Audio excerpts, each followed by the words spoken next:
Einstein bilang begini, waktu Tuhan menciptakan bumi, dia tidak sedang bermain dadu. Itu kata Einstein, Tuhan tidak bermain dadu waktu menciptakan bumi.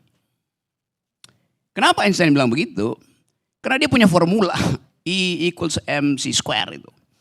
Bahwa benda itu setara dengan energi. Pertanyaan kita, Einstein percaya Tuhan apa enggak tuh? Apakah relasi antara Anies dan Caimin formulanya dibuat di surga? Yang kita tanya tadi mastermind-nya siapa? Kalau Tuhan yang buat itu pasti tidak akan berubah. Tuhan pasangkan Anies dengan Caimin, berarti pasti jadi presiden. Sekarang kita tanya, siapa yang percaya Tuhan di sini? PDIP percaya bahwa Ganjar juga dapat formula dari langit. Kan Anda semua sebetulnya mempromosikan semacam optimisme yang irasional gitu. Karena juga bisa hitung nanti. Ya kita berdoa aja, nggak perlu ada kotak suara kalau gitu kan. Jadi kita mau balikkan bahwa analisis itu diletakkan pada posisi bahwa anything goes. Dan dalam politik tadi Anda sebutkan, politik adalah seni kemungkinan. Tuhan tidak pernah membuat kemungkinan ketika dia menciptakan bumi ini.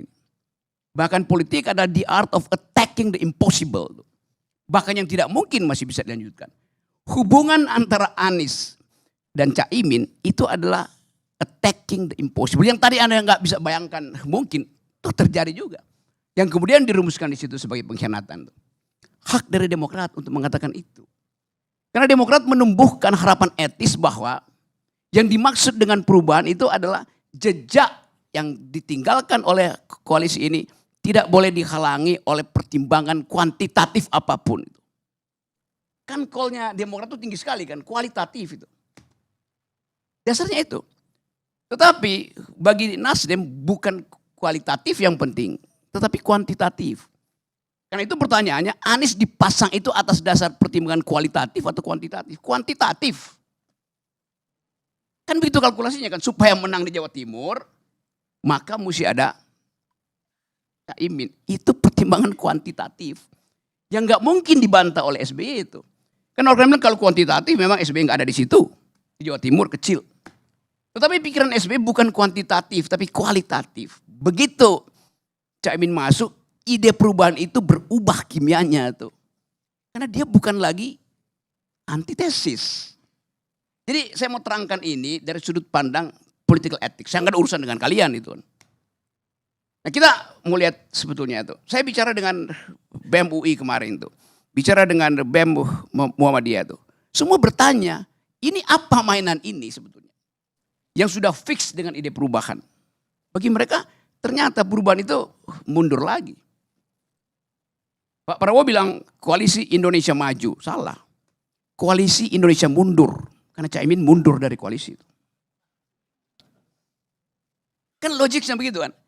Jadi dari awal saya perhatikan bahwa gak ada keteguhan bagi kita untuk mengatakan bahwa kenapa ini terjadi? Karena kalian partai politik menggali sendiri lubang kubur kalian yang namanya 20% itu. Itu dasarnya. Yang dari awal 2 kali saya pergi ke Mahkamah Konstitusi, ada satu partai politik yang mau dukung itu. Demokrat dukung saya, PKS dukung. Tapi yang lain bilang gak perlu itu. Nah sekarang kalian masuk di dalam kedunguan sendiri. Kalau gak ada 20% gak ada cawe-cawe beginian tuh. Itu dasarnya. Saya mau balikkan politik pada ethical imperatif itu. Karena saya gak peduli, saya berteman dengan semua ketua partai. Anies 2 minggu lalu masih telepon saya, tadi pagi Anies masih telepon saya. Tapi bukan itu poin saya tuh. Apa apologi Anda di situ tuh? Itu intinya di situ sebetulnya tuh. Coba misalnya tuh PDIP.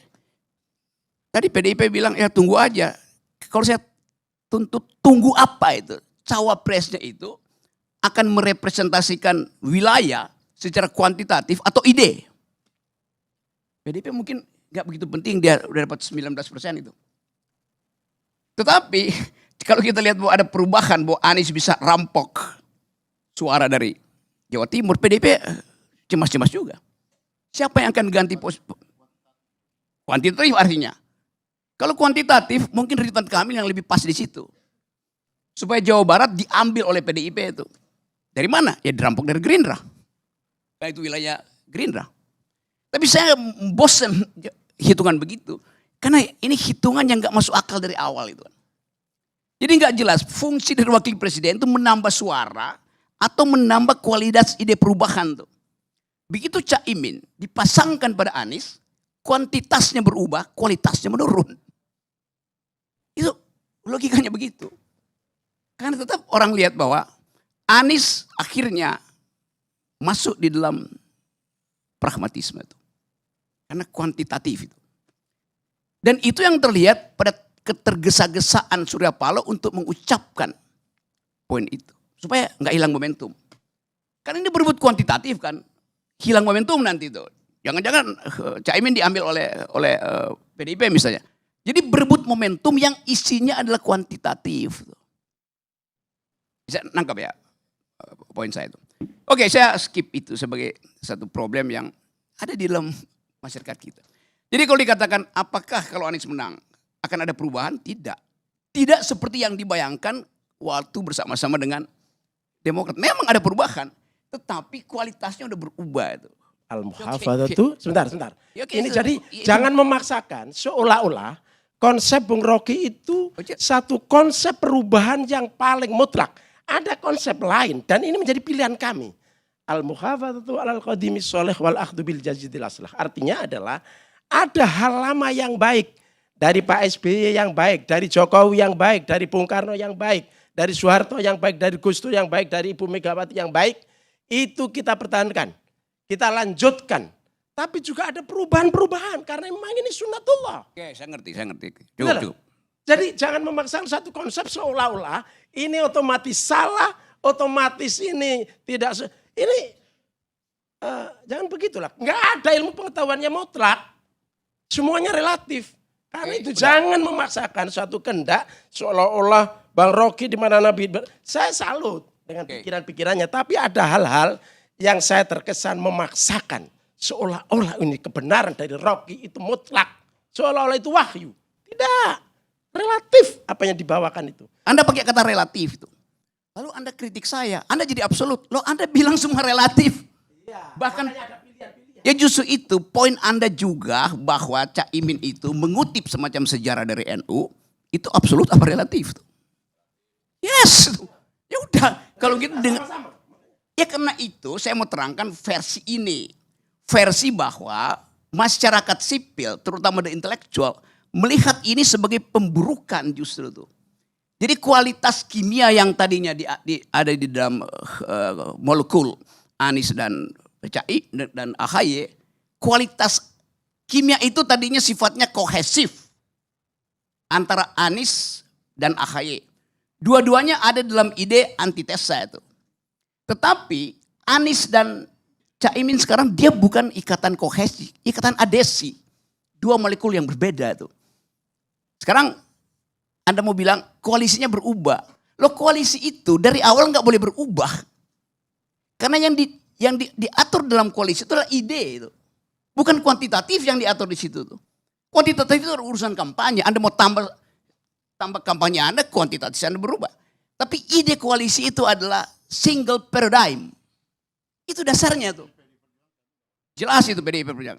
Di mana di seluruh dunia ada koalisi yang 2 jam kemudian berubah tuh. Jadi Anda nggak ngerti artinya koalisi itu. Itu dungunya di situ tuh. Saya mau terangkan serius soal semacam ini. Yes. Kan itu dasarnya kan. Jadi kenapa terjadi permainan semacam ini? Karena dari awal. Iya, dungu nggak pernah relatif, dungu ada absolut itu. Anda nggak bisa dungu. Jadi saya mau ucapkan itu secara jujur. Sebagai orang yang mengamati proses kasak kusuk ini.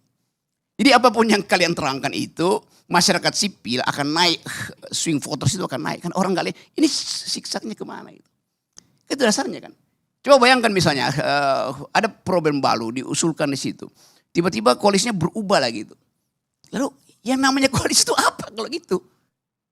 Jadi saya ulangi ya, koalisi itu artinya kesamaan ide dan visi supaya kuantitas itu bisa diproyeksikan berdasarkan kesamaan itu. Jadi begitu kualitasnya berubah, kuantitas juga berubah. dasarnya. Oke ya, saya coba cari kata penutup ya. Masih bisa dibantah. Ya boleh aja bantah tapi Saya ada ilmu untuk membantah. yes, ya. Saya terangkan pelan-pelan. Gak, kata penutup aja. Tadi saya mulai dengan karena Anda mulai dengan Tuhan mastermind itu. Yes, itu oke. Saya mau kunci dulu ya. Tadi kalian mulai dengan siapa mastermind, semua pergi pada langit itu.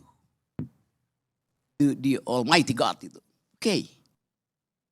Saya bilang tadi dengan inspirasi kata Einstein, Tuhan menciptakan peristiwa bukan dengan cara bermain dadu atau lempar dadu. Karena ada pola di situ. Tapi coba dalam politik kita pakai prinsip itu. Gak mungkin kita pakai prinsip itu. Kenapa? Karena iblis juga justru bermain dadu dengan dadu yang pernah dipakai oleh Tuhan.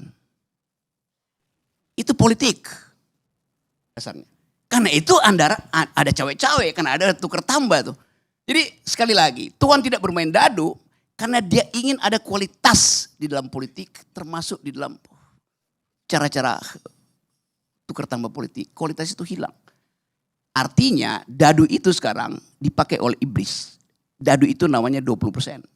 Jadi kalian bersama iblis menggali kuburan kalian sendiri. Terima kasih.